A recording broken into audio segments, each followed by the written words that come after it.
Bonjour à tous. Eh bien, prenons un instant aujourd'hui pour lire et méditer un passage du livre du ciel de Luisa Picaretta. Au nom du Père qui m'a créé, du Fils qui m'a sauvé et du Saint-Esprit qui me sanctifie. Amen. Jésus, une fois de plus, nous nous immergeons en toi, dans ta divine volonté, nous nous unissons à toi, nous nous identifions à toi, nous nous consumons en toi, nous perdons le rien que nous sommes, nous fusionnons nos volontés dans la tienne, nous les fondons dans la tienne, et Jésus, eh bien, nous te serrons dans nos bras, et nous voulons te dire d'une seule voix que nous t'aimons, nous voulons te louer, te bénir, te glorifier, t'adorer, te remercier, t'honorer, t'embrasser avec ta volonté, au nom de toutes les générations humaines. Nous voulons te dire que tu es notre roi, notre bien, notre Seigneur, notre amour, notre tout, que nous avons besoin de toi. Nous t'ouvrons nos cœurs, Seigneur, nous te les donnons. Viens t'y établir, viens les nettoyer, viens les purifier, les ennoblir, les sanctifier. Viens y faire ta demeure. Viens avec ton Père, avec ta maman, avec l'Esprit Saint, avec ton royaume, ton trône, tes actes divins, tes attributs divins, tes œuvres divines. Viens, Seigneur, nous voulons vraiment que nous puissions être remplis de toi. Aussi, investis-nous de ta présence, remplis-nous de ton amour, de ton Esprit Saint. Marque-nous de ce sceau divin, que nous puissions te servir, que nos existences puissent être tout à toi, Seigneur. Aussi, investis nos actes. Seigneur, viens les diviniser, nous te donnons nos mains, elles sont à toi. Viens marcher dans nos pas, sanctifie chacun d'eux. Viens regarder toi-même à travers nos yeux, viens respirer dans nos respirations, parler à travers nos bouches, viens penser dans nos pensées, viens faire battre nos cœurs. Seigneur, que nos cœurs battent continuellement à l'unisson avec ton Sacré-Cœur et qu'à chacun de nos battements, tu puisses entendre un hymne de louange, de bénédiction, de réparation. Seigneur, nous voulons vraiment t'offrir nos vies pour réparer pour tous ceux qui ne t'aiment pas, pour tous les blasphèmes, pour tous les actes sacrilèges, tous ceux qui te tournent le dos, les hérétiques, les infidèles, les sectaires, vraiment ceux qui blessent continuellement ton cœur, Seigneur. Nous entendons tout réparer et t'offrir continuellement les actes opposés à ces offenses qui vraiment te déchirent littéralement le cœur et déchirent le cœur de ta maman, Seigneur. Nous sommes à toi, nous sommes une partie de toi, nous sommes câblés à toi, Seigneur, et nous entendons t'offrir la gloire que tu aurais dû recevoir des hommes s'ils n'avaient pas quitté ta divine volonté. Nous voulons également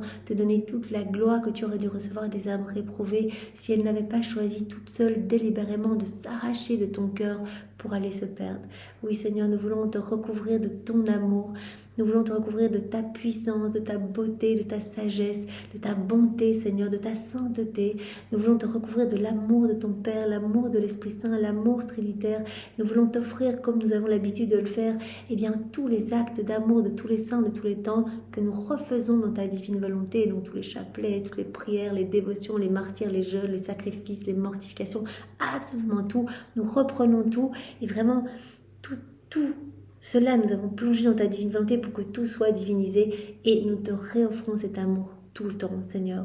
Vraiment pour que tu puisses être heureux et pour que les saints qui ont accompli ces actes puissent recevoir une gloire accidentelle.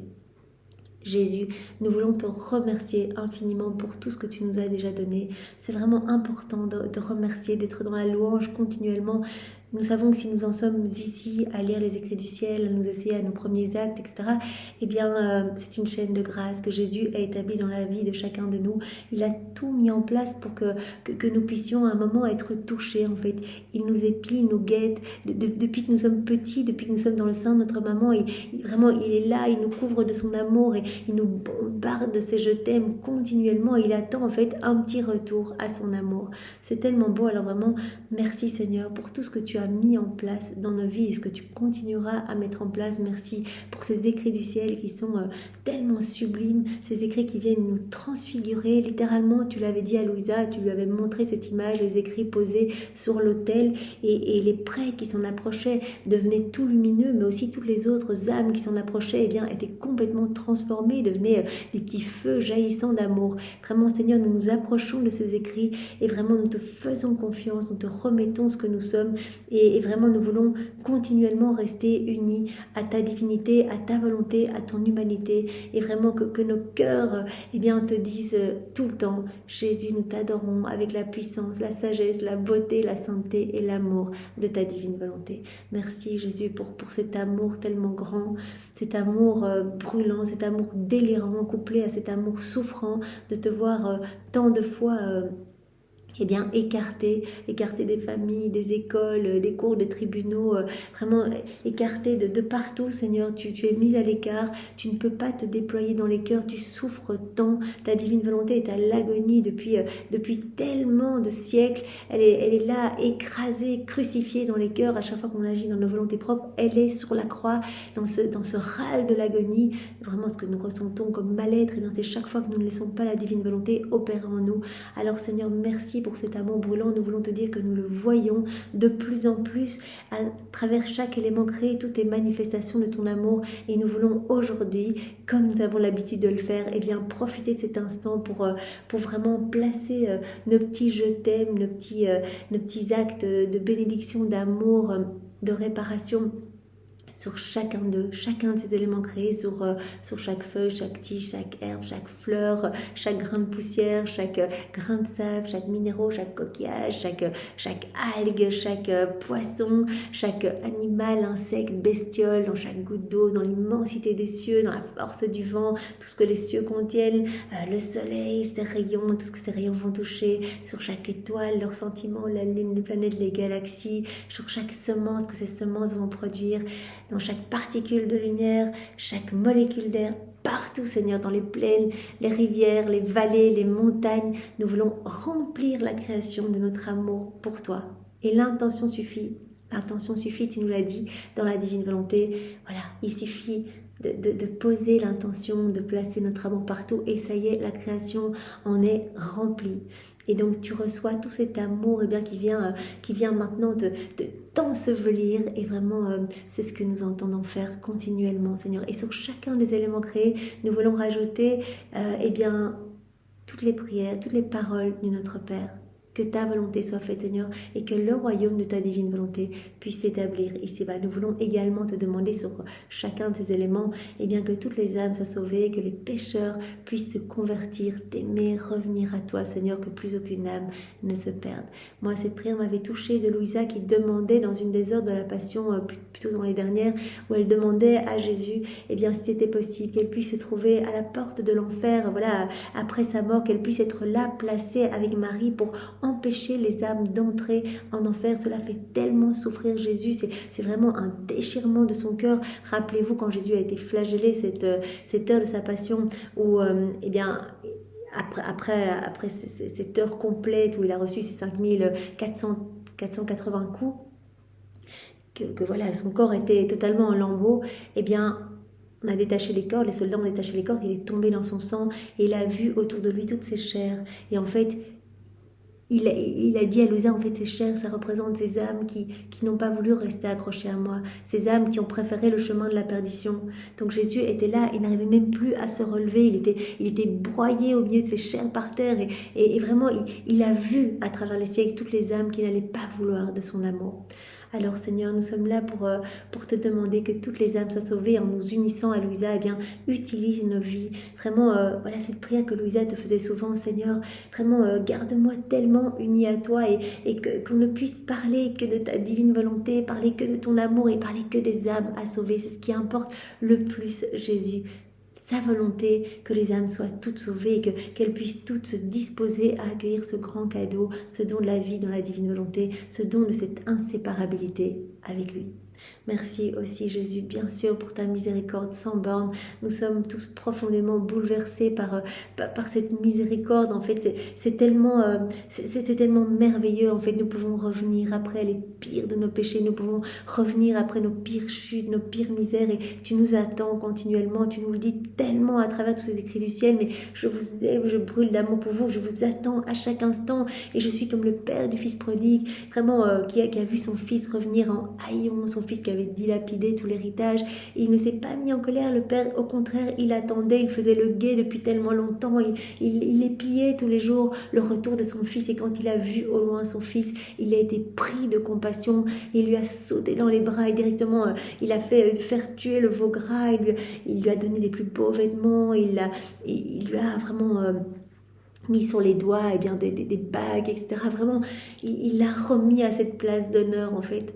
C'est tellement beau, il l'a relevé, il lui a redonné cette dignité. Et Jésus fait de même avec nous toutes les fois où nous revenons à lui. Seigneur, pardon, j'ai de nouveau quitté ta divine volonté. Pardon Jésus, je chute tellement de fois, mais tu sais que je t'aime, je reviens à toi.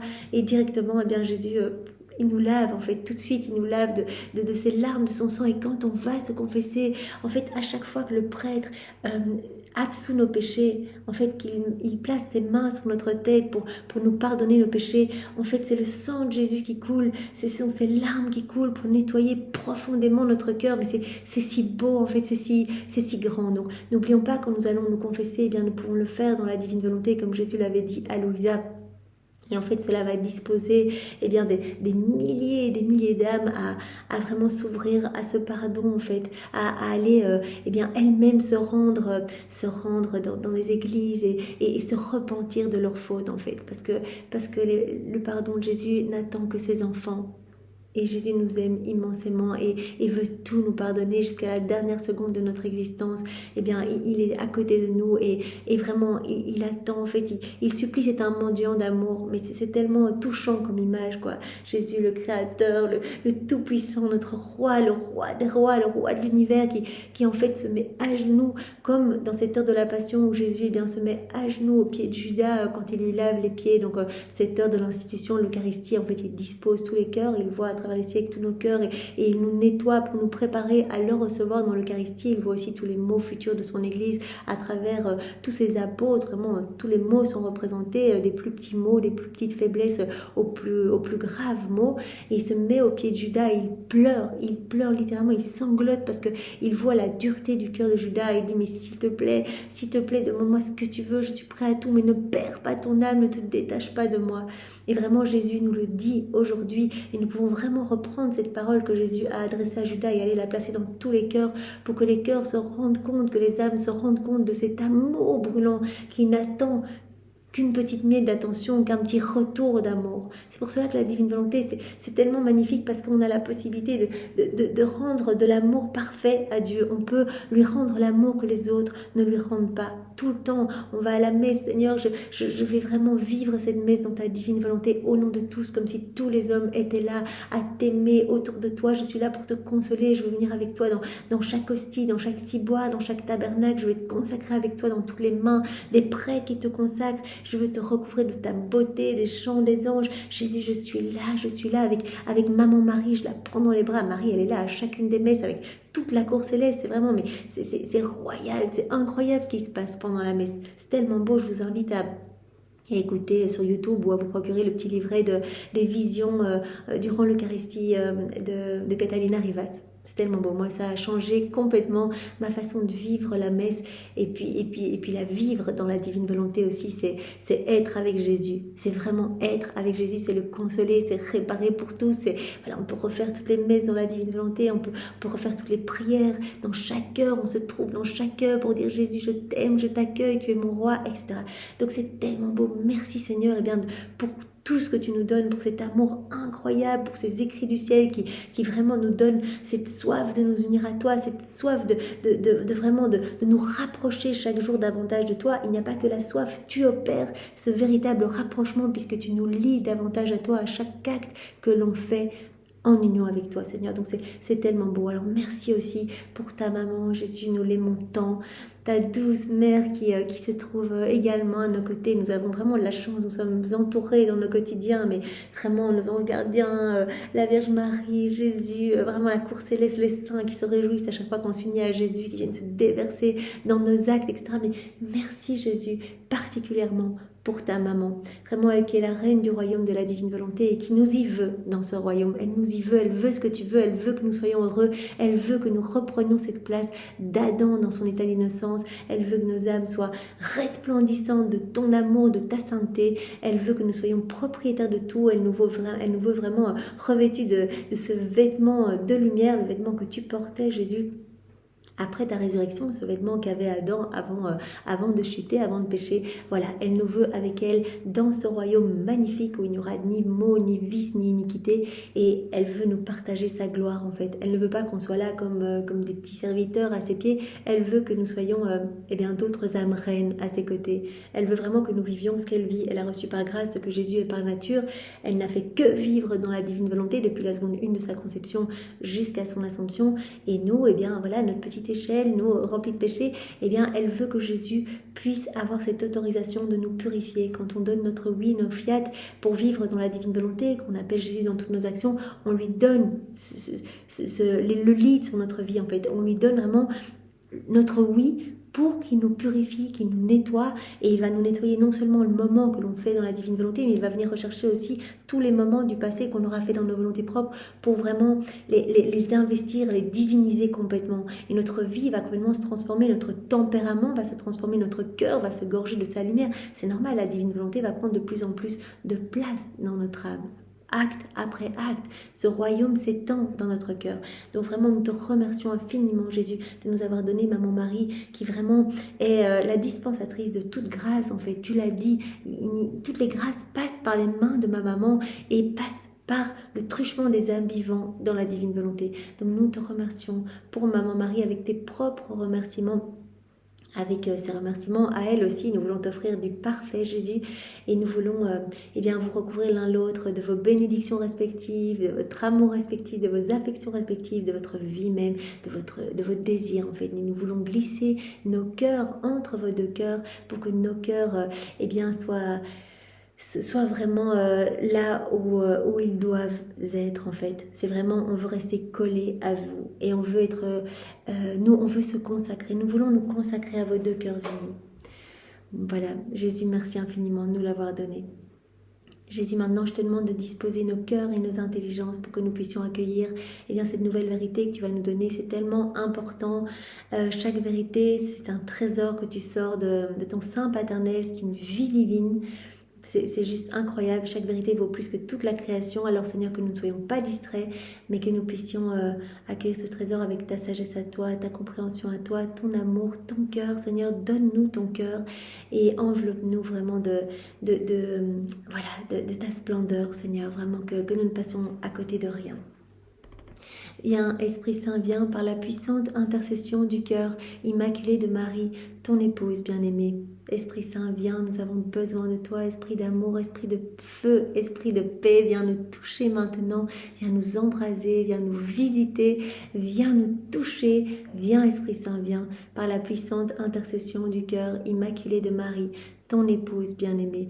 Viens Esprit Saint, viens, vraiment rends-nous fervents pour annoncer la venue du royaume de la divine volonté, pour annoncer ce trésor à tous en fait. Vraiment, viens, rends-nous brûlants d'amour, rends-nous comme des flammes, des torches de lumière, de cette lumière divine. Viens Esprit Saint, viens, par la puissante intercession du cœur immaculé de Marie, ton épouse bien-aimée. Et Jésus, bien sûr, voilà, serre-toi de ma bouche, elle est à toi, viens divine volonté tout faire en moi comme en Jésus dans sa divine humanité. Donc nous commençons aujourd'hui le volume 31 et c'est notre sœur Louisa qui parle. Donc la date est celle du 24 juillet 1932. Mon très doux Jésus, mon céleste maître, prends ma petite âme entre tes mains et si tu le veux, continue tes divines leçons sur ta volonté. Voilà, donc quand elle commence à écrire un nouveau volume, elle nous montre bien qu'elle est totalement abandonnée, que ce n'est pas son œuvre à elle, que c'est l'œuvre de Jésus à travers ses mains, à travers son cœur, à travers sa personne. C'est Jésus qui opère ce travail. Il lui a dit, mais ce ne sont pas tes écrits, Louisa, tu es un instrument entre mes mains. Chaque mot est le mien, chaque mot est béni, chaque enseignement, c'est une partie de moi. Alors vraiment, donc, elle s'abandonne complètement. Je ressens le besoin extrême d'être nourri de ta parole. Donc cela fait référence voilà, au passage que nous avons lu hier ou avant-hier où Louisa disait à Jésus, mais j'ai tellement faim en fait, j'ai tellement faim des paroles que tu me donnes. C'est vraiment une soif brûlante que je ressens et j'ai l'impression quand tu ne m'en donnes pas que ton amour est comme interrompu. Et là Jésus lui a parlé de son amour brûlant, qu'il avait soif des âmes, etc. Il a dit, mais mon amour ne sera jamais interrompu parce que voilà, c'est dans ma nature d'aimer. L'homme a été créé pour être l'exutoire de mon amour, pour être le réceptacle de mon amour, pour me tenir compagnie. L'homme a été façonné dans mon amour, donc je ne peux faire que donner de l'amour.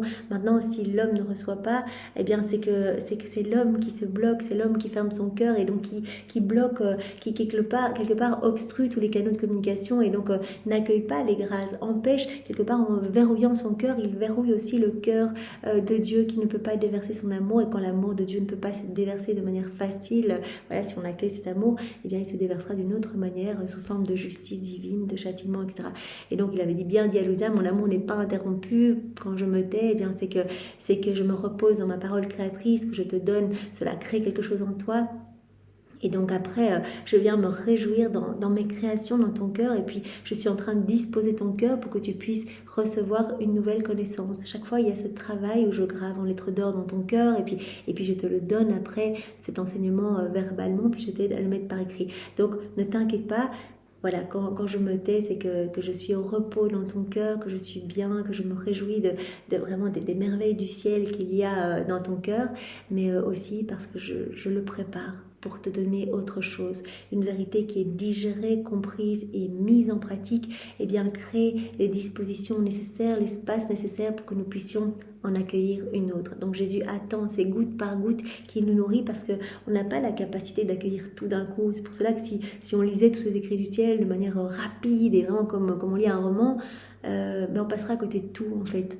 Parce qu'il faut vraiment à chaque fois le temps d'intégration et vraiment c'est Jésus qui va nous donner cette impulsion, c'est vraiment cette soif, ce désir de mettre en pratique parce qu'il nous séduit à travers tous ces mots.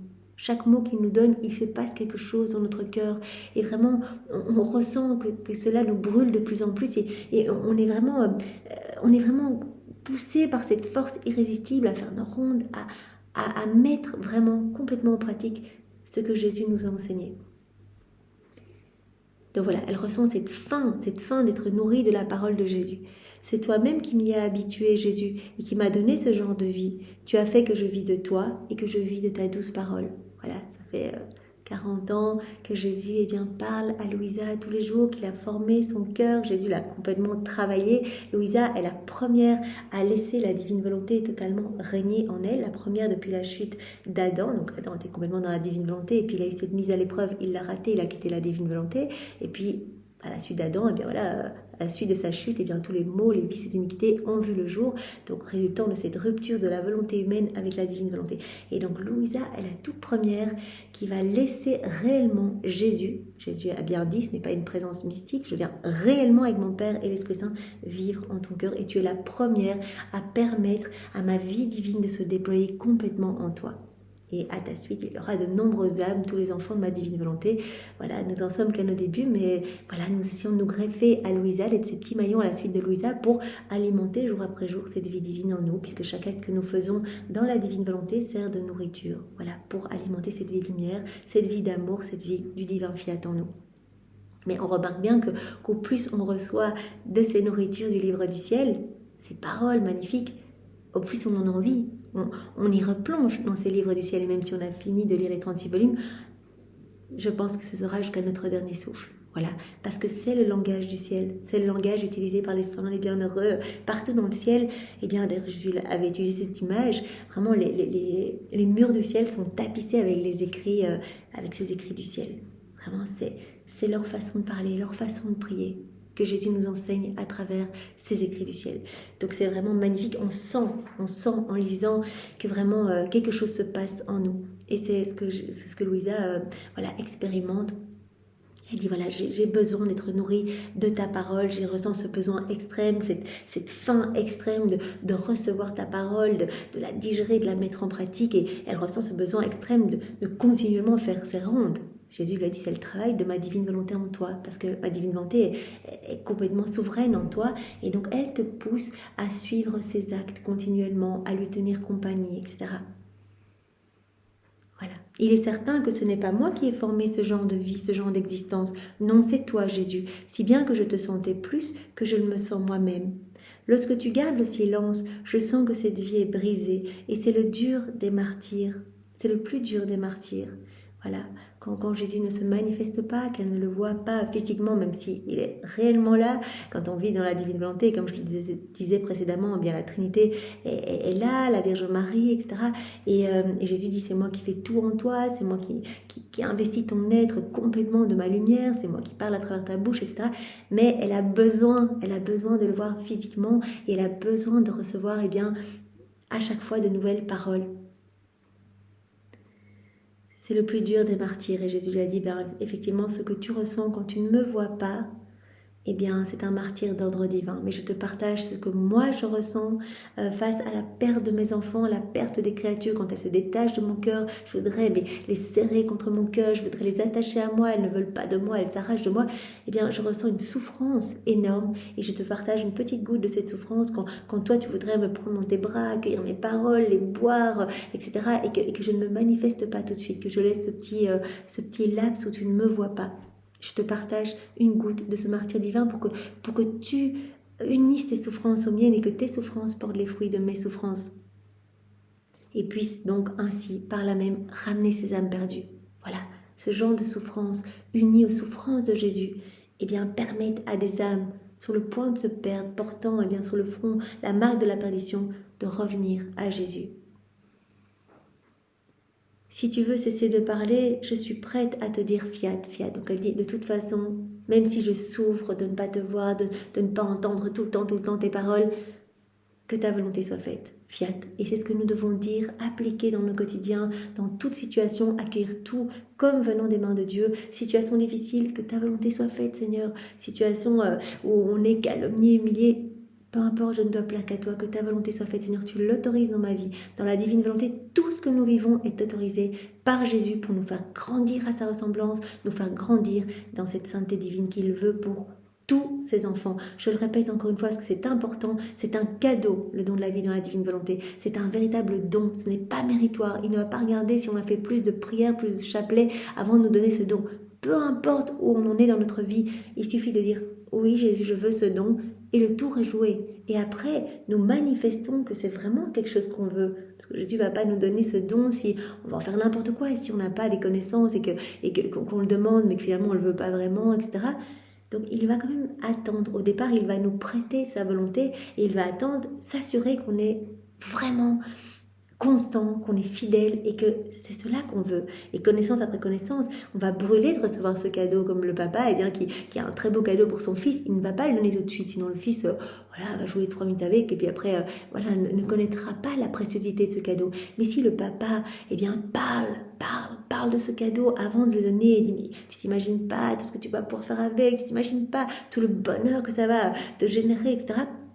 Le fils, à force d'entendre toutes ces connaissances, toutes ces vérités sur ce cadeau que son père veut lui faire, eh bien, à la fin, brûlera complètement, suppliera en pleurs de recevoir ce cadeau.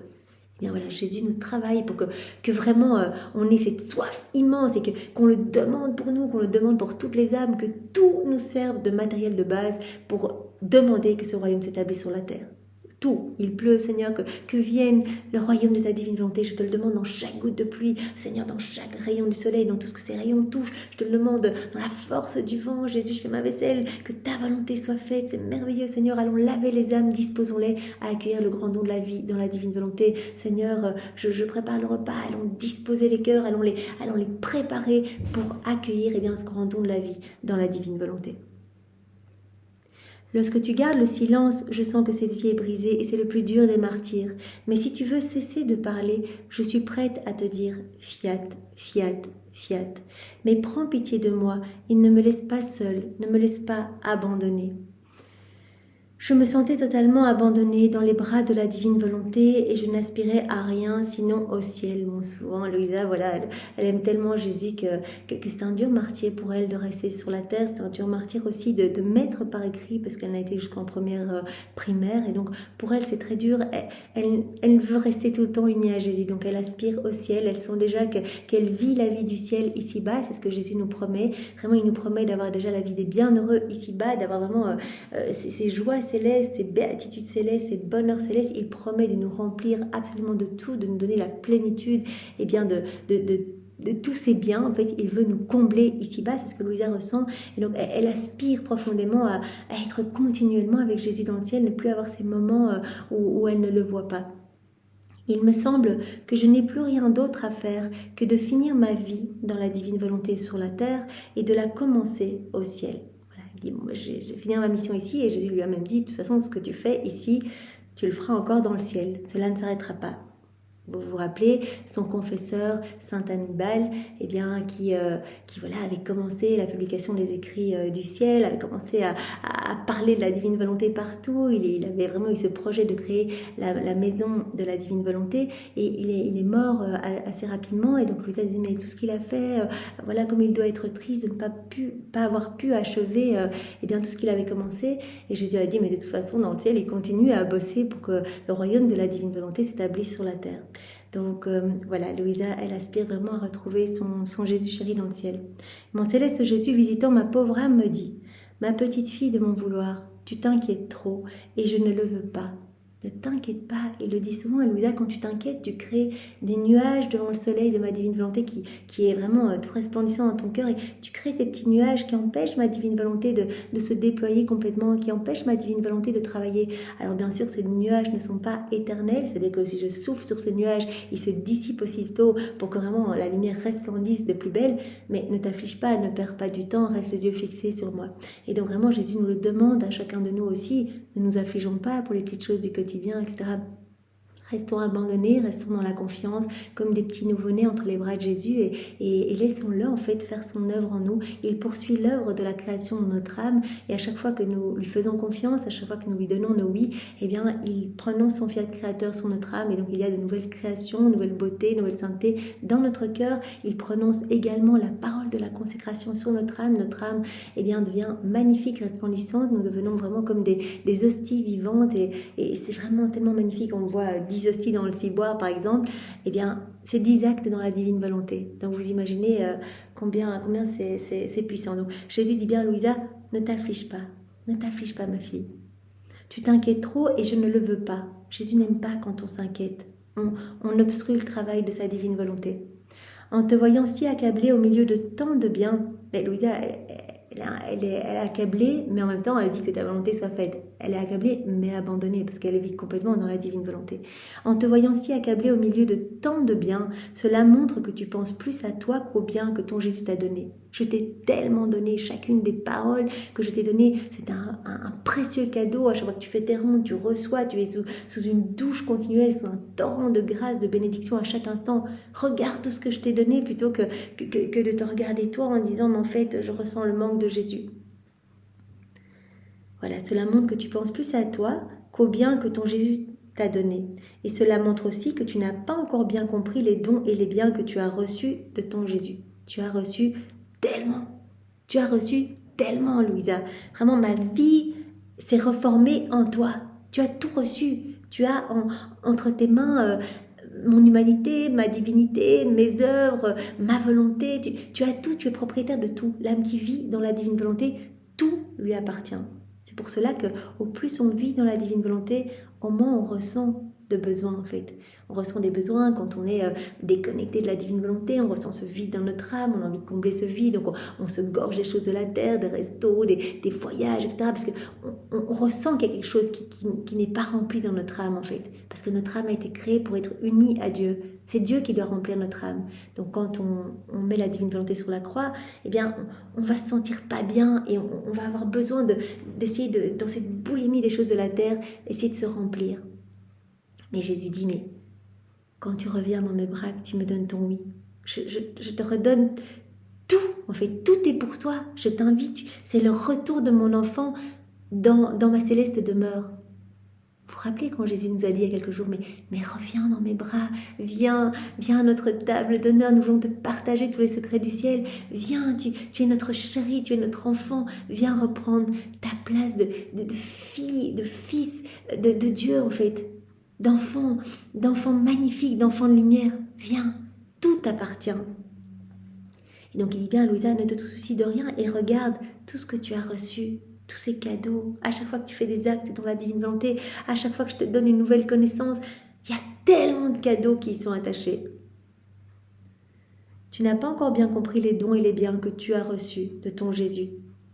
Tu dois savoir que chaque parole est un don et qu'elle renferme par conséquent un grand bien parce que ma parole a la vertu créatrice. C'est vraiment important. Chaque vérité que Jésus nous donne contient un cadeau que nous recevons. Chaque parole a la vertu créatrice, va créer quelque chose dans notre âme. Chaque parole contient un cadeau, en fait. Un cadeau qui va se donner. Jésus, quand il nous parle de quelque chose, il ne fait pas que nous parler de sa sainteté, de sa divine volonté, vraiment quelque chose d'inaccessible pour nous. Non, quand il nous parle, il nous donne en même temps. Il nous parle de l'obéissance, il va nous donner la semence de l'obéissance. Il veut que nous devenions obéissants de cette obéissance divine. Quand il nous parle de sa pureté, il veut nous donner cette pureté divine. Il veut qu'on lui ressemble. Quand il nous parle de sa sainteté, il nous donne le germe de sa sainteté. Quand il nous parle de sa beauté, quand il nous parle de la simplicité de sa maman, etc., il nous donne en même temps. À chaque fois que Jésus parle, il nous donne quelque chose, d'où l'importance de se plonger dans les écrits du ciel. Ma fille, ma parole a la vertu créatrice, cela crée quelque chose dans ton âme. Je parle, je donne, il y a une nouvelle création dans ton âme. Ma parole est communicative et formative. Elle communique le don qu'elle contient, elle communique le bien qu'elle contient. Et lorsque nous la prononçons, elle forme le nouveau bien à donner à la créature. Au moment où elle est prononcée, le bien est formé, le bien qui va être donné à la créature. Vous imaginez quand on accueille ces paroles, ces vérités, avec un cœur disposé, notre cœur se transforme. Jésus parlait vraiment d'un embaumement de notre âme. Notre âme se parfume complètement et se crée des choses nouvelles en nous qui nous poussent à aimer davantage Jésus et à faire nos actes. C'est tellement important. Jésus avait parlé de nos âmes comme du fer dur, du fer noir, et au plus nous nous plongeons dans les écrits du ciel, au plus on lui permet de venir travailler notre cœur comme un marteau qui vient travailler notre cœur, et à force d'être travaillé, ce fer va devenir plus malléable et former des étincelles de lumière. Donc à chaque fois qu'on lit, quelque chose se passe, notre cœur se transforme, se façonne, et vraiment nous recevons un cadeau, nous recevons le don de cette parole, le bien qui est attaché à cette parole. Lorsque nous la prononçons, cette parole, elle forme le nouveau bien à donner à la créature. Ainsi, je t'ai dit autant de paroles que je t'ai fait connaître, de vérité et de bien que je t'ai donné. Autant de paroles que je t'ai donné, autant de bien que je t'ai donné. Chaque parole contient un cadeau que je t'ai donné. Donc plutôt que de te concentrer sur le fait que je ne parle pas, regarde tout ce que je t'ai déjà donné, toutes ces vérités que je t'ai déjà données, tout le temps que j'ai passé avec toi à remplir ton âme de toutes ces merveilles. Et ces dons renferment des biens divins, tous distincts, tous nouveaux, tous magnifiques, à chaque fois, chaque parole. Et pour chacun de nous, on reçoit chaque fois une nouvelle création, quelque chose de magnifique. Tout est dans la parole qui sort de nous et dans laquelle est formé le bien que nous voulons faire sortir. Dans chaque parole est formé le bien que Dieu veut faire sortir, veut donner à la créature. Lorsque ce bien sort, il est certain qu'il aura sa vie chez les créatures, parce que ces biens sont animés et formés par notre puissance créatrice. Ces biens sont animés et formés par la puissance divine, la puissance créatrice. La parole a cette vertu créatrice. Retenons bien ça pour aujourd'hui. Vraiment, dès que nous nous plongeons, quelque chose se crée en nous. Et ces paroles, ces biens, sont conservés dans notre parole même pour assurer le bien que nous voulons donner. Ces biens sont conservés, c'est un cadeau qui se trouve dans chaque parole. Et ce bien veut être donné. Ces paroles veulent toucher les cœurs pour déverser le bien qu'elles contiennent. Notre parole ébranlera le ciel et la terre afin de donner le fruit du bien qu'elles possèdent. Ces paroles poursuivront les créatures pour donner le bien qu'elles possèdent. Et cela nous fait penser aux actes que l'on fait dans la divine volonté, qui vont constituer cette armée divine et qui vont poursuivre les créatures, jouer le rôle de sentinelle, on l'a vu hier ou avant-hier, je ne sais plus, et qui vont poursuivre les créatures pour donner le bien qu'elles contiennent. Donc chaque fois qu'on fait un acte dans la divine volonté, cet acte est aussi porteur d'un cadeau de bien, de bienfaits qui vont se distribuer dans tous les cœurs. C'est tellement, tellement incroyable et beau. Ma fille, tu dois aussi apprendre une autre chose étonnante concernant nos paroles. Suppose que je te parle de sainteté. Cette parole renferme le don de sainteté divine qui doit être fait à la créature dans la mesure du possible pour une créature. Jésus nous parle de sa sainteté divine, il veut nous donner sa sainteté. Cette parole renferme le cadeau de la sainteté. Alors, si on accueille cette parole, on va recevoir la sainteté, la semence de la sainteté divine.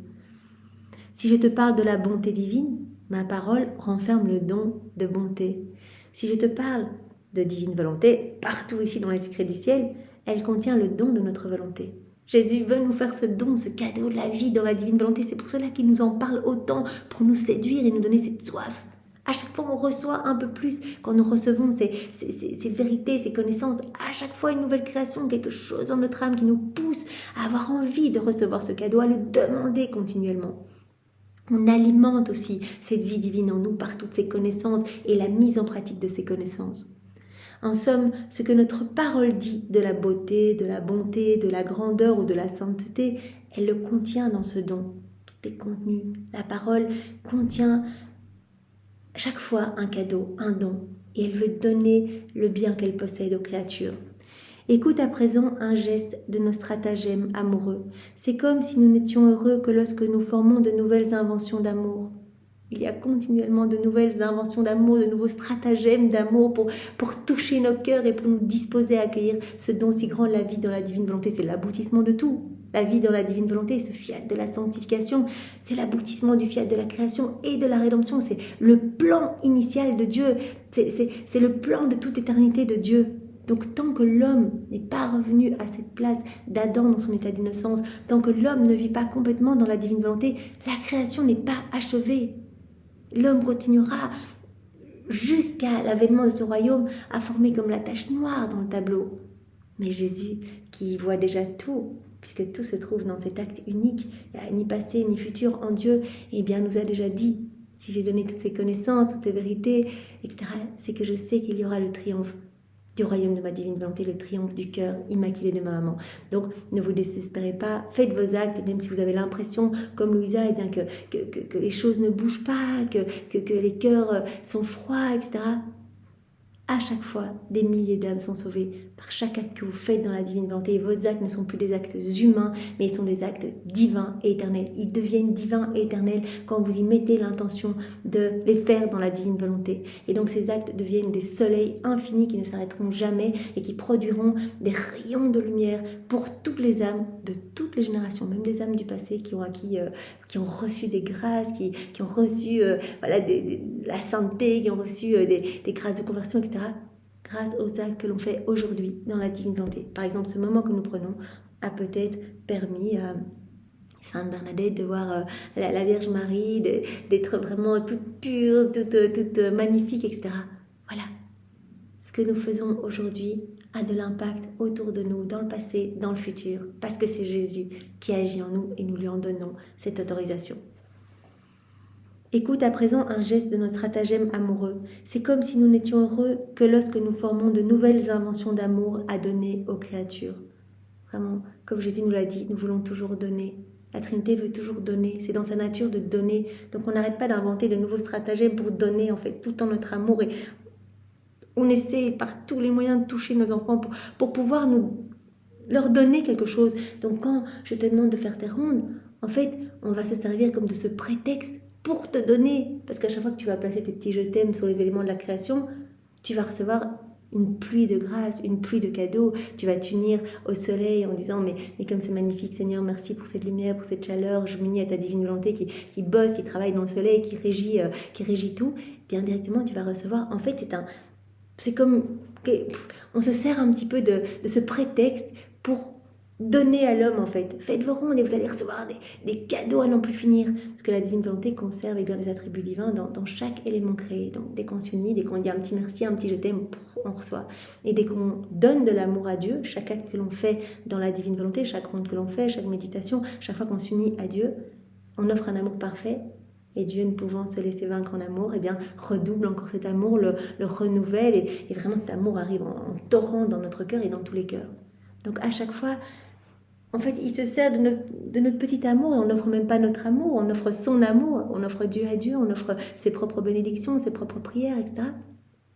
Mais en fait, tout est une occasion de nous donner, en fait. Jésus veut rentrer avec nous dans cette danse d'amour, en fait, dans ce doux jeu amoureux du donner et recevoir, en fait.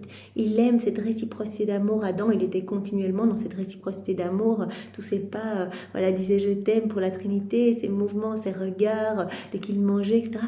Tout était un hymne d'amour pour son Créateur, qui redoublait toujours de cadeaux, de nouvelles grâces, de nouvelles beautés à lui donner. Voilà. C'est comme si nous n'étions heureux que lorsque nous formons de nouvelles inventions d'amour à donner aux créatures. Par conséquent, si notre parole dit sainteté, c'est parce que nous voulons faire le don de notre divine sainteté, afin que la créature soit à égalité avec notre sainteté. En fait, nous voulons vraiment que nos enfants soient à notre image et à notre ressemblance, avec la même sainteté que nous, pas une sainteté humaine, voilà, acquise par l'exercice de vertu, une sainteté divine parfaite. Et donc quand on parle de cette sainteté divine tout au long des écrits du ciel, c'est qu'on veut la donner. On veut que l'homme soit comme un autre petit Dieu sur la terre, que voilà, que nous soyons comme d'autres petits Jésus, que nous soyons les échos, des images de la Trinité. Nous voulons faire le don de notre sainteté, si nous parlons de la sainteté, de notre sainteté, afin que la créature soit à égalité avec notre sainteté et qu'elle puisse rivaliser avec nous. En fait, Jésus, il aime bien ce jeu amoureux, on peut rivaliser avec lui, en fait. On lui donne de l'amour parfait, on lui donne de l'amour divin et il nous donne... Voilà, il nous donne de l'amour divin et on redonne encore cet amour, il nous le redonne, etc. Il aime cela. Oh, quel bonheur de voir notre sainteté divine opérant dans la créature. Notre sainteté qui opère dans la créature, mais cela nous crée une joie incroyable de voir nos vertus opérantes dans la créature. Et si nous entendons la créature dire « Je sens la sainteté de mon Créateur imprégnée en moi », quand la créature reconnaît et sent cette vie qui commence à bouillonner en elle, oh, quand la créature dit « Oh, comme je suis heureuse de me sentir capable de l'aimer avec sa sainteté elle-même », oh, alors notre amour devient extrême et se déverse sur la créature de façon si exubérante qu'il en devient excessif. L'amour excessif de Dieu, l'amour exubérant de Dieu, l'amour débordant, l'amour délirant de Dieu pour chacun de nous. Quand on reconnaît cet amour, quand on laisse cet amour habiter en nous, quand on se laisse remplir de cet amour, c'est ça, quand on fait des actes dans la divine volonté, notre cœur se remplit de l'amour de Dieu qui le dilate à chaque acte pour qu'on puisse accueillir plus de cadeaux, plus de grâce. Et quand on dit, mais en fait, je sens cet amour en moi, je sens cette vie divine qui grandit en moi, comme Louisa, quand elle commence chacun de ses écrits, elle le dit, je sens vraiment cette force en moi, je sens cette immutabilité, alors combien Dieu est content, en fait, et redouble encore de cadeaux. Notre amour se déverse sur la créature de façon si exubérante qu'il en devient excessif. Et de la même manière, si notre parole dit bonté et divine volonté, quand notre parole dit sainteté, c'est que nous voulons donner notre sainteté divine pour que la créature soit sainte comme nous, soit heureuse et ressente tous les biens du ciel. Quand on parle, autre exemple, de notre bonté, de notre divine volonté, c'est parce que nous voulons faire le don de notre bonté et de notre divine volonté, afin que la créature puisse être à égalité avec notre bonté et notre volonté. Jésus nous dit bien ici, on ne veut pas régner sur la créature, on veut qu'elle soit comme nous en fait. On veut qu'elle soit royale, elle fait partie de la famille royale. On ne veut pas des serviteurs, etc. On veut donner vraiment à l'homme notre parfaite ressemblance. On veut remplir l'homme de nos divines qualités. Jésus nous remplit de ses attributs, il nous remplit de tout, de toute sa vie, de ses œuvres. Il veut tout nous donner. Nous la voulons à égalité avec nous. Et nous voulons pouvoir soutenir la compétition avec son être suprême. Vous vous rappelez Jésus qui nous a parlé de la créature qui rentre vraiment en compétition avec son Créateur. Je t'aime avec ton amour. Et Dieu déverse encore plus d'amour. La créature reprend encore un amour divin et Dieu redouble encore cet amour. Voilà. Nous voulons que la créature puisse soutenir la compétition avec son être suprême. On ne peut pas soutenir la compétition si on offre notre amour humain tout imparfait, tout petit. On peut rentrer dans cette rivalité d'amour si on offre Dieu, si on offre du divin, et cela n'est possible que dans la divine volonté. Tu peux comprendre notre joie en voyant la créature dotée de nos divines qualités dont notre parole était porteuse. Quelle joie de voir que la créature a accueilli nos paroles, nos vérités, et que ces paroles étant porteuses de dons, la créature les a accueillies et les a laissées vraiment grandir en fait, a laissé grandir ces cadeaux, ces qualités en elle. Quelle joie de voir ces qualités dans nos enfants, ces qualités dont étaient porteuses nos paroles. C'est notre habitude de diriger notre parole vers une créature. Notre parole est fertile. Notre parole est puissante et pleine d'une lumière qui est comme un soleil formé par une de nos paroles et qui d'un seul coup illumine tout et donne le bien que possède la lumière. Voilà, quand on se dispose à accueillir une vérité, voilà ce qui se passe. Jésus nous donne cette image. Chaque parole que l'on reçoit, chaque vérité que nous méditons ici ensemble, c'est un soleil en fait. C'est vraiment un soleil qui vient illuminer notre âme, vraiment l'illuminer complètement. Là maintenant, notre âme est en train de vivre vraiment ces flots de lumière, se remplir de cette lumière et qui va donner le bien qu'elle possède. Voilà, on reçoit le bien qui est caché dans cette vérité-ci. Voilà, Jésus qui nous parle de sa parole créatrice. Et en fait, il veut vraiment que cette parole, elle porte des fruits en nous. Alors pourquoi cette inquiétude? Alors que tu vois, ton Jésus utilisait souvent sa parole pour te faire don après don. Pourquoi tu t'inquiètes que je ne te parle pas? Pourquoi tu ressens cette soif brûlante de nouvelles paroles? Laisse-moi faire, c'est moi qui gère tout, je gère tout à mon temps et je sais exactement quand je dois te redonner une autre parole. Vraiment, j'attends vraiment que ma parole ait porté du fruit en toi, qu'elle ait libéré le bien qu'elle possède et vraiment, regarde tout ce que tu as déjà reçu, toutes ces paroles que tu as déjà vraiment assimilées, que tu as mises en pratique et toutes ces merveilles dans ton âme, toutes ces transformations dans ton âme, regarde tout cela et fais-moi confiance. Vraiment, moi, je sais exactement quand je dois te redonner une nouvelle vérité. C'est si beau. Je te donne don après don. Et ces dons ne prendront pas seulement vie en toi, Louisa, mais en beaucoup d'autres créatures, car ils possèdent la puissance générative. Voilà, toutes ces paroles ont la vertu créatrice, ont cette puissance générative, c'est-à-dire que Louisa, elle va recevoir le don, le cadeau caché dans cette parole, chaque fois qu'elle reçoit une nouvelle parole. Mais il y a cette vertu générative, c'est-à-dire que nous, maintenant, en lisant ces écrits du ciel, nous aussi, on reçoit. Et si on en parle autour de nous, les personnes à qui on va en parler vont également recevoir. Et si elles en parlent également, les autres vont recevoir. Cela va se propager. Donc vraiment, ce n'est pas attaché à une seule personne qui va recevoir. Vertu générative, nous dit Jésus. Voilà. Il donne ses dons et génère afin de donner et de générer à nouveau. Voilà, cette vertu générative. Notre parole est une naissance de notre sein. Par conséquent, elle est notre enfant. Chaque parole que Jésus nous donne, chaque vérité que Jésus nous donne, c'est, comme on l'a dit au début, c'est une naissance qui sort de son sein paternel. Elle est notre enfant, Jésus nous dit aujourd'hui, cette parole que l'on donne. Et comme un enfant, elle porte le bien qui a été généré par son Père. Donc voilà, Jésus nous le dit sous toutes les coutures, chaque parole porte le bien qui veut être donné aux hommes. Jésus veut donner sa sainteté divine, il va nous parler de cette sainteté divine et sa simple parole va contenir ce bien qu'il veut nous donner. Et nous, si on accueille cette parole, on va recevoir la semence de ce bien. Alors, au lieu d'être accablé, pense plutôt à ton Jésus et aux nouvelles surprises qu'il veut te faire par ses divines paroles afin d'être disposé à recevoir un tel bien. Sois disposé, ne te préoccupe de rien. Lis les écrits du ciel. Ça, Jésus nous le dit à nous et dit à Louisa, reste les yeux fixés sur moi et à nous, reste le cœur, les yeux, les oreilles, reste lié à moi. Accueille toutes ces vérités, réjouis-toi de tout le bien que tu reçois. Vous imaginez la grande chance que l'on a?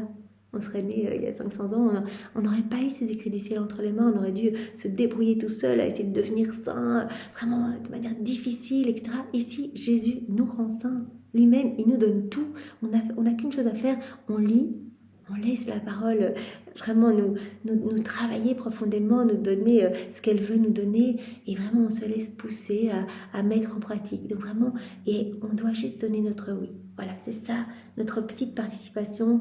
Voilà, on doit nous-mêmes avoir la disposition de se plonger dans la divine volonté, dans cette mer de lumière. Voilà, ce petit plongeon est nécessaire pour vraiment générer ces vagues de lumière qui vont donner de la gloire à la Trinité, ces vagues de lumière qui vont apporter voilà, des nouvelles béatitudes aux saints, aux bienheureux, un rafraîchissement aux âmes du purgatoire, ces vagues de lumière qui vont se déverser dans tous les cœurs, vraiment, dans toutes les âmes de tous les temps.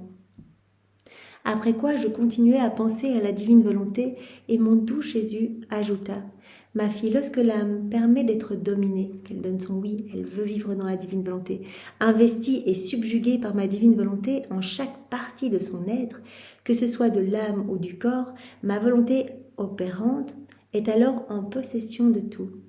On donne nos oui, la divine volonté prend la place en nous, sa vie grandit, on le sait, et la divine volonté va agir à partir de notre humanité, et elle va prendre possession de tout. L'esprit est alors animé par la science de la divine volonté. La divine volonté va prendre possession, va régir notre esprit, qui va être animé par la science de la divine volonté. On va comprendre la divine volonté de manière plus facile. C'est la divine volonté qui viendra comprendre en nous. Notre voix, voilà, la divine volonté va régir notre voix qui va pouvoir en parler aisément. Les mains vont la posséder, les pieds possèdent ses pas divins et le cœur possède son amour. La divine volonté va prendre de la place et investir absolument tout. Et combien ma volonté sait aimer. Ainsi tout est uni et forme la sainteté divine dans la créature. Et nous retrouvons tous nos droits dans la créature. Dieu retrouve tous ses droits en l'homme quand l'homme lui laisse la place. Comme tout est à nous, nous trouvons les droits de la création, les droits de notre sainteté, les droits de notre divin fiat, les droits de nos œuvres, les droits de notre bonté et de notre amour. Nous retrouvons tous nos droits dans l'âme qui vit pleinement dans la divine volonté. Nous lui donnons tout et nous reprenons tous nos droits à l'intérieur d'elle. Bref, il n'est rien qui nous appartienne que nous nous retrouvons et qui, par conséquent, est notre droit. Tout ce qu'il y a dans la créature nous appartient.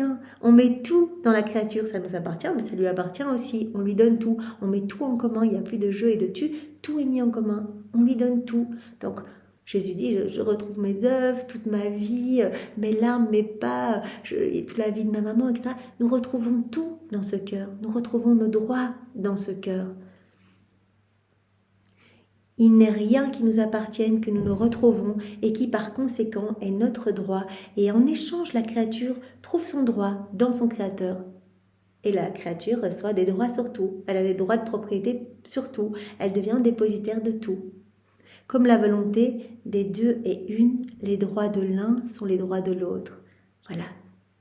Autant la créature que Dieu, eh bien, voilà, on partage ces droits communs, en fait. Tout nous appartient, tout appartient à Dieu. Voilà, tout est mis ensemble. Et alors cela me rappelle eh bien, ce que Jésus nous a dit il y a quelques jours à propos de cet acte conquérant. Voilà, quand on est sur la terre, on peut continuellement conquérir de nouvelles choses en fait. Voilà, à chaque fois qu'on donne notre oui, à chaque fois qu'on fait un acte en union avec Jésus, on reçoit de nouveaux cadeaux, de nouveaux dons. On fait nos rondes, on reçoit également de nouveaux dons. On accueille une parole, de nouveaux dons sont reçus, etc. Donc on l'a reçu, Adam a reçu, quand il a été créé, eh bien cet acte croissant en fait. Voilà, de pouvoir toujours grandir en sainteté. Et donc on a cette possibilité de conquérir de nouvelles choses continuellement. Et Jésus nous avait parlé de sa volonté conquérante. En fait, sa divine volonté conquiert complètement notre volonté humaine. Au plus on fait des actes, au plus sa volonté conquiert notre volonté humaine. Et au plus on fait des actes, au plus, eh bien, notre volonté humaine conquiert la divine volonté. C'est-à-dire que la divine volonté prend de plus en plus de place, s'étend de plus en plus dans notre âme.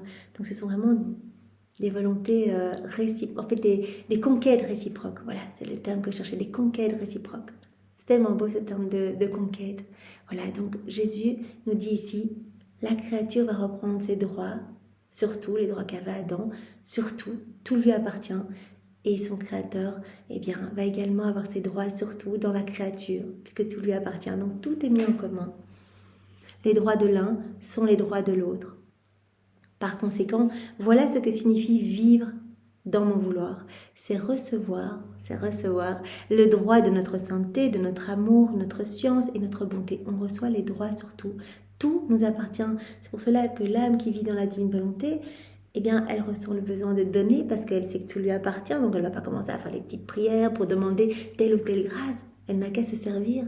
Je me plonge dans la divine volonté. Seigneur, je vais prendre ton pardon. Je le place dans tous les cœurs, surtout les cœurs qui n'arrivent pas à pardonner. Je prends ta miséricorde infinie. Vraiment, je plonge toutes les âmes dans ta miséricorde. Seigneur, je prends les paroles que tu as données lors de la dernière scène. Voilà, où ces paroles que tu as dit à Saint Jean, viens te reposer sur mon cœur, ou vraiment ce geste où tu l'as invité à le mettre sur ton cœur, et vraiment je viens placer tous les cœurs sur ton cœur pour qu'ils puissent trouver le repos, qu'ils puissent trouver la paix, etc. En fait, tout nous appartient. On peut vraiment se placer à chaque instant de la vie de Jésus. Par exemple, si on fait une ronde dans l'œuvre de la rédemption, on réactualise dans la divine volonté. On se plonge dans la divine volonté et cela se joue devant nous. Et on peut faire ce qu'on veut. Je prends les baisers de Maman Marie, je t'en recouvre Jésus, je prends les larmes de Marie au moment où elle te présente au temple, son cœur est transpercé, je les offre au Père, toutes les souffrances de Marie, de Saint Joseph, je les offre au Père pour demander que s'établisse le royaume de la divine volonté, que tous nos cœurs soient nettoyés par ces larmes, soient nettoyés vraiment de ce qui nous empêche de nous unir à Jésus. J'offre également bien toute la joie que Marie a ressentie, que Joseph a ressentie bien quand Siméon et que la prophétesse Anne ont annoncé que beaucoup d'âmes seront sauvées. Et bien par ta venue Jésus, et vraiment nous reprenons ces joies que nous offrons au Père également pour que tous les hommes soient dans la joie de vivre dans la divine volonté. On peut reprendre ce qu'on veut, à chaque instant on reprend, on fait nôtre, on va placer dans les cœurs, on prend le sang de Jésus, on va nettoyer toutes les âmes, on prend ses plaies, on s'en recouvre, c'est très important. Marie avait appris cette prière à Louisa, recouvre-toi souvent les attributs de la passion de mon fils, donc place sur ta tête sa couronne d'épines, mets dans tes yeux ses larmes, dans ta bouche le fiel et le vinaigre qu'il a reçu dans sa bouche, recouvre ton visage de plaies, de ses bleus à lui, recouvre ton corps de ses plaies, crucifie tes mains et tes pieds, et bien avec les clous qu'il a reçus dans ses mains et ses pieds, vraiment prends sur ton épaule sa croix et présente-toi comme ça devant le Père. Donc on peut reprendre absolument tout et vraiment que tout nous serve à demander la venue du royaume de la divine volonté. Donc l'âme qui vit dans la divine volonté a des droits sur tout, elle peut se servir partout, elle est propriétaire de tout. Celle qui vit dans notre volonté grandit toujours en sainteté. Voilà.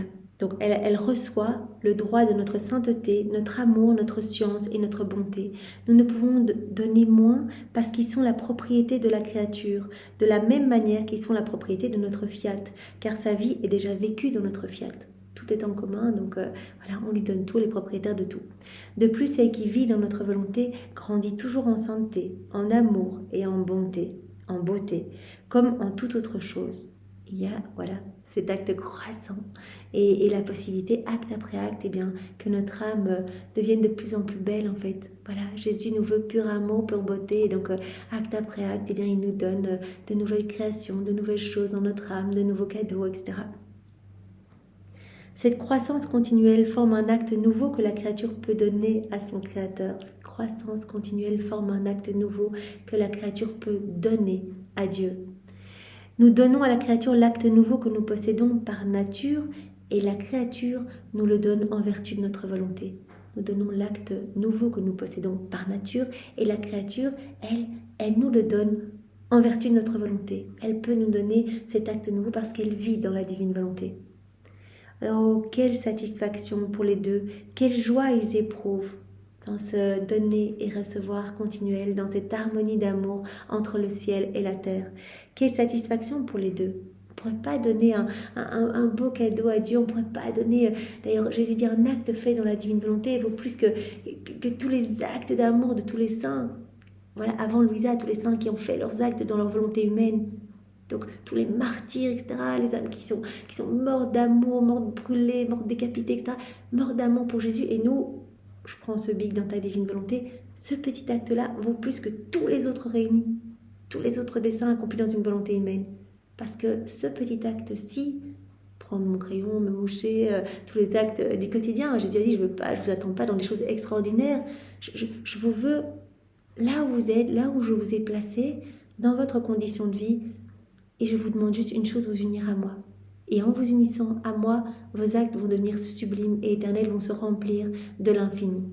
Donc ce petit acte que je vais faire maintenant nous méditons, eh bien ça a un poids énorme et cela vaut même plus que toute la création. C'est une vie divine qui ne s'arrêtera jamais et qui sauvera, voilà, qui sauve maintenant et qui continuera à sauver des milliers d'âmes, voilà, de tous les temps.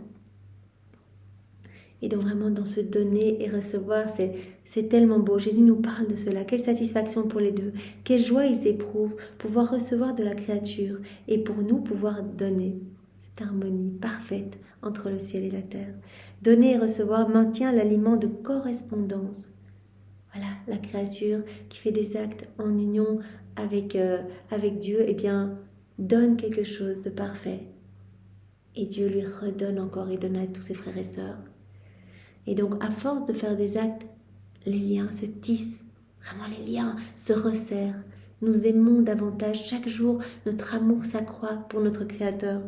Ces liens de filiation, ces chaînes de lumière dont Jésus nous parle souvent.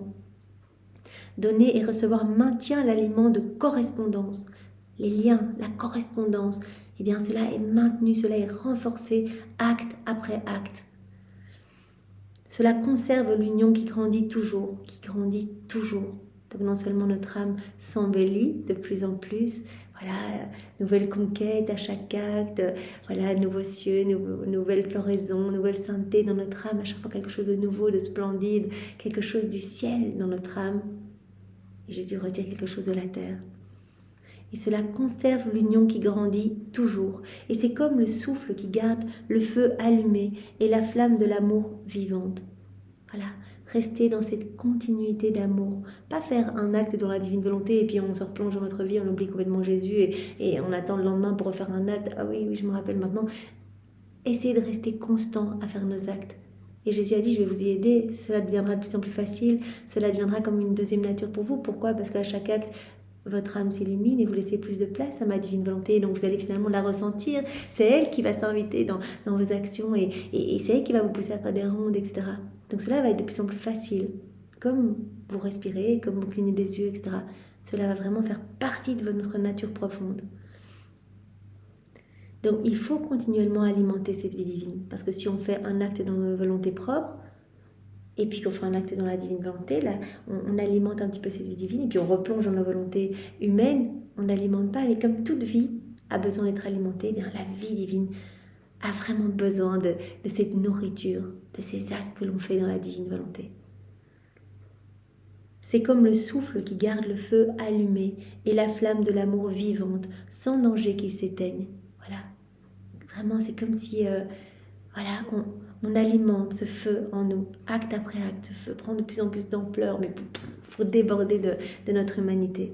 Par conséquent, va toujours de l'avant dans ma volonté et tout ira bien. Continue, fais tes actes, sois constante, sois fidèle, aime-moi, garde tes yeux sur moi et vraiment continue ton envol, viens greffer ton âme dans le soleil de ma divine volonté et tu verras, tout ira bien parce que dans la divine volonté, il n'y a pas de malheur, il n'y a pas de tristesse, il n'y a pas de crainte, il n'y a pas de...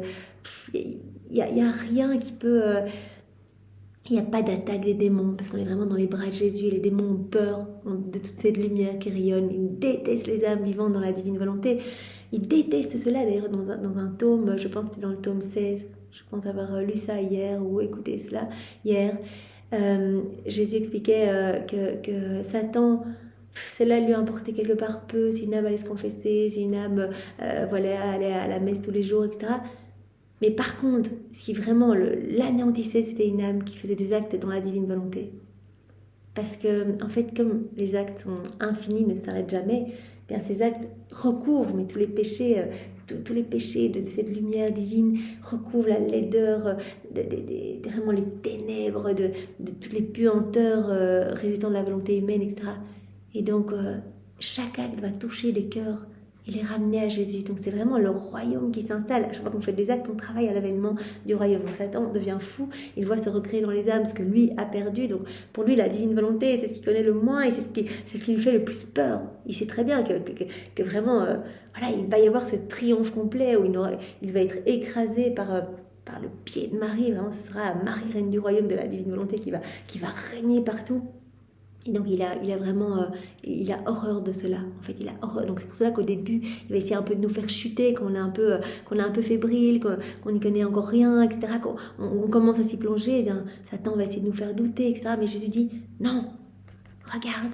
Laisse-toi remplir par ma parole qui est créatrice, qui a cette vertu créatrice, qui va créer quelque chose en toi, ma parole qui va te donner le bien qu'elle contient. Et vraiment, parole après parole que tu auras accueillie, cela va te transformer et te pousser à t'unir à moi continuellement dans ton quotidien et cela va devenir comme une deuxième nature et tu vas laisser vraiment ma splendeur rayonner de ta personne.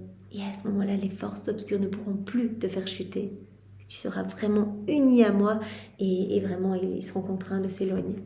Vraiment, Jésus avait montré à Louisa, c'est très beau, je ne me rappelle plus maintenant dans quel volume, je pense que c'est dans je dirais le volume 25, eh bien, combien Louisa pouvait, en un claquement de doigts, pulvériser Satan et les démons.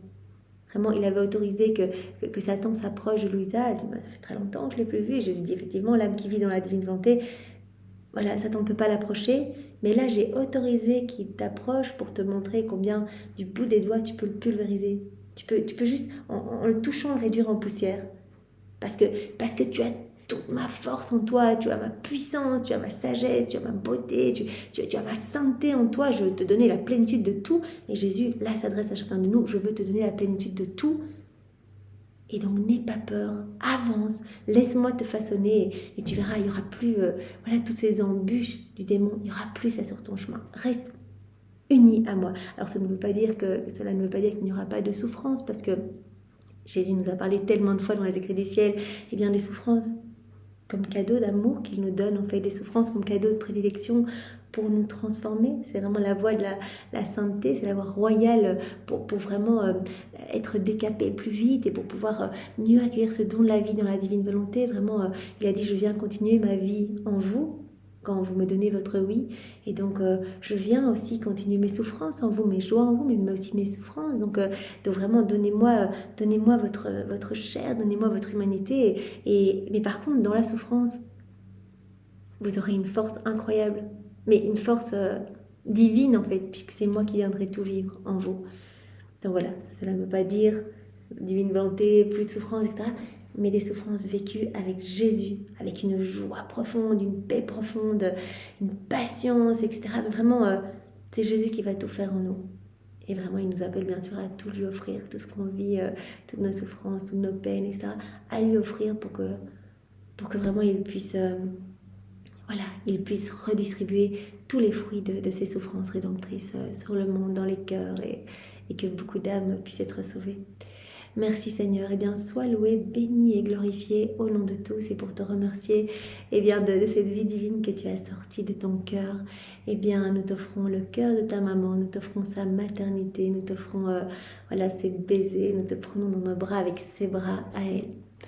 Voilà, bien soyez tous bénis et passez une belle journée.